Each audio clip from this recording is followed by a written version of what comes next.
NFS, Network File System, est un protocole distribué de gestion des fichiers.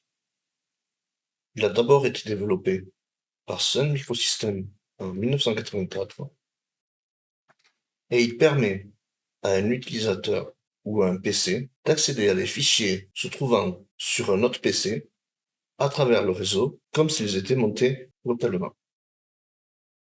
Il peut être difficile de le configurer correctement, c'est pour ça qu'il n'est pas rare de trouver des partages NFS sur Internet.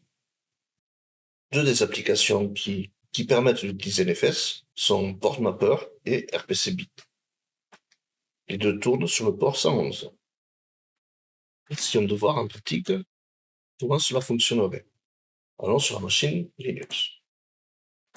Pour trouver les machines utilisant ce service, nous ferions d'abord un scan Nmap sur le port 111 dans notre réseau, mais nous connaissons déjà une machine qui a le port 111 ouvert, c'est la machine Meta. Nous avons là une commande Nmap que nous pouvons lancer avec le script RPC info.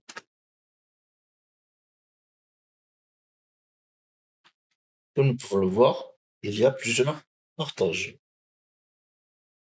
En effet, RPC Bind permet une porte d'accès centralisée au service RPC.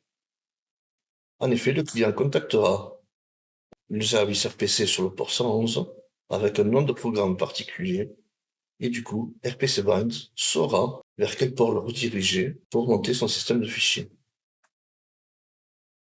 En effet, à chaque fois que dans la machine hôte un service RPC est lancé, il s'enregistre auprès du service RPC Bind pour l'avertir.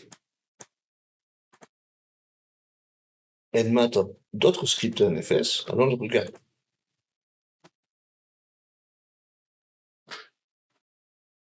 Sachez que nous pouvons exécuter tous ces scripts d'un coup grâce à la petite étoile. Dans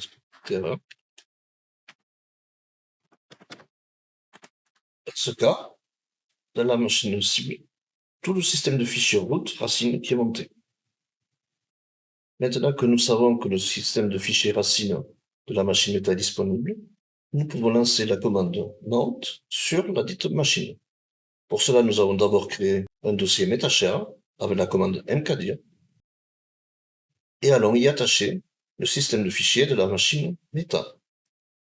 Pour ce faire, c'est la commande mount et donc lançons cette commande. À noter que nous avons l'option -o et nuloc suivi de l'adresse IP de la machine cible et du dossier que nous voulons monter.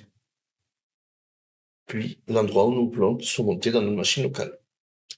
Exécutons la commande. Ça a l'air d'avoir marché. Nous sommes déjà dans le dossier metashare, faisons un petit ls. Et nous voyons que tout le système de fichiers est monté localement sur notre machine.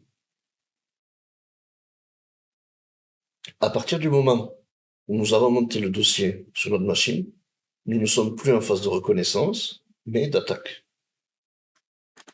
Nous pourrions par exemple nous amuser à essayer de modifier certains fichiers afin d'ajouter de nouveaux utilisateurs.